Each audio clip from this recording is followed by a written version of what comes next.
মিয়ানমারের মান্দালয়ে উৎপত্তি হওয়া ৭.৭ মাত্রার এক ভূমিকম্প গতকাল একযোগে অনুভূত হয়েছে ৬টি দেশে। উৎপত্তিস্থল থেকে দূরত্বের কারণে বাংলাদেশে কোনো ক্ষয়ক্ষতি না হলেও বিপর্যয় নেমে এসেছে মিয়ানমার ও থাইল্যান্ডে। চলতি বছরে এখন পর্যন্ত কয়েক দফায় ভূমিকম্প অনুভূত হয়েছে বাংলাদেশে। এর প্রতিটিরই উৎপত্তিস্থল দেশের বাইরে। বাংলাদেশের আশপাশে বারবার এ ধরনের ভূমিকম্পের উৎপত্তিকে দেশে বড় ভূমিকম্পের সতর্ক সংকেত হিসেবে দেখছেন বিশেষজ্ঞরা। তাদের ভাষ্যমতে উৎপত্তিস্থল দূরে হওয়ায় এসব ভূমিকম্পে এখন পর্যন্ত তেমন কোনো ক্ষয়ক্ষতি দেখা যায়নি, কিন্তু কাছাকাছি বড় ধরনের ভূমিকম্প হলে তাতে ব্যাপক ক্ষয়ক্ষতির ঝুঁকি রয়েছে। বিশেষ করে ঘনবসতিপূর্ণ ঢাকা মহানগরীতে তা ভয়াবহ আকার নেওয়ার জোর আশঙ্কা রয়েছে। এক দশকেরও বেশি সময় ধরে এ পরিস্থিতির আশঙ্কা প্রকাশ করে আসছেন বিশেষজ্ঞরা।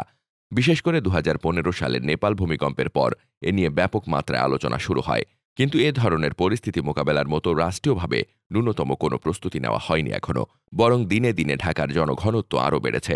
একই সঙ্গে নানা উন্নয়ন প্রকল্পের মাধ্যমে বিভিন্ন ধরনের অবকাঠামো নির্মাণ করা হয়েছে।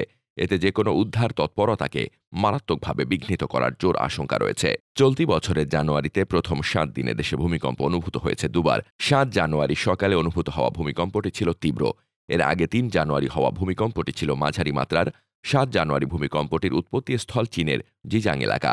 আর ৩ জানুয়ারি ভূমিকম্পটির উৎপত্তিস্থল ছিল মিয়ানমারের হোমালিন। বিশ্লেষকরা বলছেন, প্রতি ১০০ থেকে ১৫০ বছর পর পর ৭ মাত্রার ভূমিকম্প আসে, আর প্রতি ২৫০ থেকে ৩০০ বছর পর পর আসে ৮ মাত্রার ভূমিকম্প। ১৫০ বছরের চক্র অনুযায়ী বাংলাদেশে এখন ৭ মাত্রার ভূমিকম্প হওয়ার আশঙ্কা অনেক বেশি।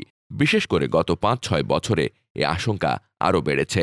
বিশেষজ্ঞদের অভিযোগ, দীর্ঘদিন ধরে ভূমিকম্পের রাজধানীতে বড় বিপর্যয়ের আশঙ্কা প্রকাশ করা হলেও বিগত সরকারের নীতি নির্ধারকরা বিষয়টিকে আমলেই নেয়নি। অন্তর্বর্তী সরকার ক্ষমতা গ্রহণের পর কিছু সময় অতিবাহিত হলেও এখনও এ বিষয়ে কার্যকর কোনো পদক্ষেপের উদ্যোগ দেখা যাচ্ছে না। সম্প্রতি ঘটে যাওয়া ছোট ছোট ভূমিকম্প বাংলাদেশে বড় ভূমিকম্পের ঝুঁকি বাড়িয়েছে বলে মন্তব্য করেছেন বাংলাদেশ প্রকৌশল বিশ্ববিদ্যালয়ের পুরকৌশল বিভাগের অধ্যাপক ও বাংলাদেশ আর্থকোয়েক সোসাইটির প্রতিষ্ঠাতা সেক্রেটারি ড. মেহেদী আহমেদ আনসারী। তিনি বলেন, এখানে দুটো থিওরি আছে। ছোট ছোট ভূমিকম্প হলে বড় ভূমিকম্প নাও হতে পারে, আবার বড় ঝাঁকুনির প্রস্তুতি হিসেবে ছোট ছোট ভূমিকম্প হয়ে থাকে। প্রশ্ন হল, আমরা কোনটা বিবেচনায় নিয়ে এগোব? আমাদের তো অবশ্যই সতর্ক পদক্ষেপ নিতে হবে। বড় ভূমিকম্পের প্রস্তুতি যদি নেই, তাহলে আমাদের ঝুঁকি কমে। কিন্তু আমরা যদি মনে করি ছোট ছোট ভূমিকম্প হচ্ছে, তাই বড় ভূমিকম্প হবে না, কিন্তু সত্যিই যদি বড় ভূমিকম্প হয়ে যায়, তাহলে যে বিপর্যয় নেমে আসবে তা কল্পনা করাও অসম্ভব। তিনি বলেন, ২০১৫ সালে যখন নেপালে ভূমিকম্প হয়, তখন আমি সরকারি যেসব কমিটিতে কাজ করেছিলাম বারবার বলেছিলাম, রানা প্লাজা দুর্ঘটনার পর আমরা যেমন ভবনগুলো পরীক্ষা করেছি, চেক করে সার্টিফিকেশনের ব্যবস্থা করেছি, ঠিক একইভাবে ঢাকা, চট্টগ্রাম সহ বড় শহরগুলোর ভবন পরীক্ষা করে সার্টিফিকেশনের ব্যবস্থা করতে হবে। এত বছর হয়ে গেল, কেউ কথা কানেই তুলল না। সাম্প্রতিক সময়ের ভূমিকম্পগুলোয় বাংলাদেশ বা ঢাকায় তেমন কোনো ক্ষয়ক্ষতি এখনো হয়নি। তবে ভূমিকম্পের মাত্রা বিপজ্জনক পর্যায়ে গেলেই ব্যাপক ক্ষয়ক্ষতির আশঙ্কা করছেন বিশেষজ্ঞরা। বিশেষ করে রাজধানী ঢাকায় বিপর্যয়ের মাত্রা ভয়াবহ হবে বলে মনে করছেন তারা। এ বিষয়ে তাদের বক্তব্য হল, গত কয়েক দশকে ঢাকার সম্প্রসারণ হয়েছে দ্রুত ও অপরিকল্পিতভাবে। ঢাকার পুরনো অংশটি গড়ে উঠেছিল শক্তিশালী গঠনের মাটির উপর, কিন্তু গত কয়েক দশকে বর্ধিত হওয়া অংশে মাটির গঠন দুর্বল। এসব এলাকার বড় অংশই গড়ে উঠেছে মূলত ভরাট হওয়া জলাভূমির উপর। রিখটার স্কেলে ৭ বা এর চেয়ে বেশি মাত্রা ভূমিকম্পে এসব এলাকায় বড় ধরনের প্রাণ ও সম্পদের ব্যাপক ক্ষয়ক্ষতির আশঙ্কা রয়েছে। এমনকি যথাযথভাবে পাইলিংয়ের মাধ্যমে নির্মিত ভবনগুলো এ বিপর্যয়ের আওতামুক্ত নয়। জাহাঙ্গীরনগর বিশ্ববিদ্যালয়ের নগর ও অঞ্চল পরিকল্পনা বিভাগের অধ্যাপক ড. আদিল মোহাম্মদ খানকে বলেন, ঢাকার মাটি দুই ধরনের। সদরঘাট থেকে সোজা গাজীপুরের মধুপুর পর্যন্ত অংশটি প্লাইস্টোসিন আমলের লাল মাটি দিয়ে তৈরি। এ ধরনের মাটির গঠন খুবই শক্তিশালী।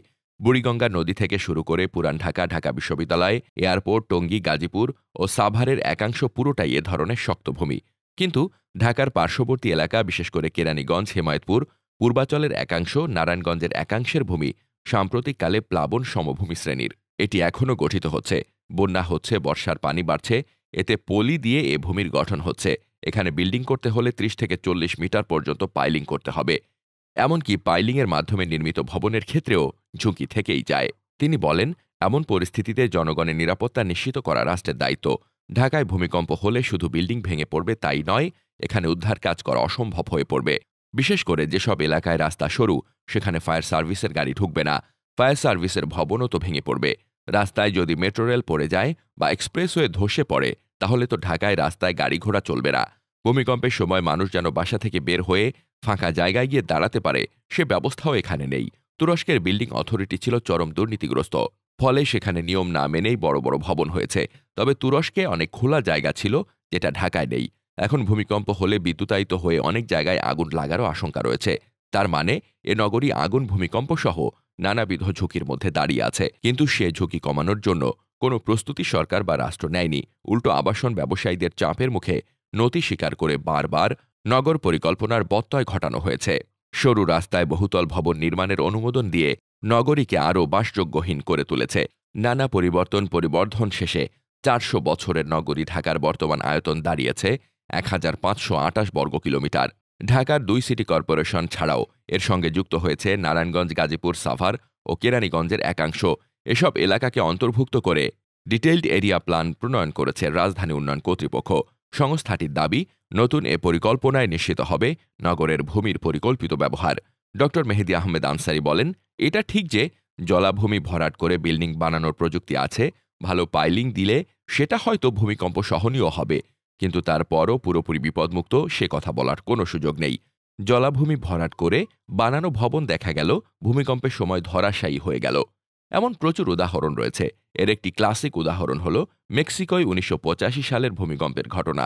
তখন সেখানে ডোবা, নালা, জলাভূমি ভরাট করে বানানো ভবন ধসে পড়েছে এবং ১৫,০০০ মানুষ মারা গেছে। ভূমিকম্পের উৎপত্তি হয়েছিল মেক্সিকো সিটি থেকে ৩০০ কিলোমিটার দূরে, কিন্তু এর প্রতিক্রিয়া পড়েছে শহরের দুর্বল মাটির ভবনগুলোর ওপর। আমাদের এখানেও ভূমিকম্পের উৎপত্তিগুলো ঢাকা থেকে ২০০ থেকে ৩০০ কিলোমিটার দূরে। ঢাকায় খাল বিল ভরাট করে যে ভবনগুলো বানানো হয়েছে সেগুলো খুবই ঝুঁকিপূর্ণ। ভরাট মাটিতে পাইলিংয়ের কারণে ভবন ঠিক থাকার কথা থাকলেও মাটির কারণে ভেঙে পড়ার ঝুঁকি থাকে। তাই ভবন বানানোর আগে মাটি উন্নয়ন করাটা খুবই গুরুত্বপূর্ণ। Desk report, বার্তাবাজার।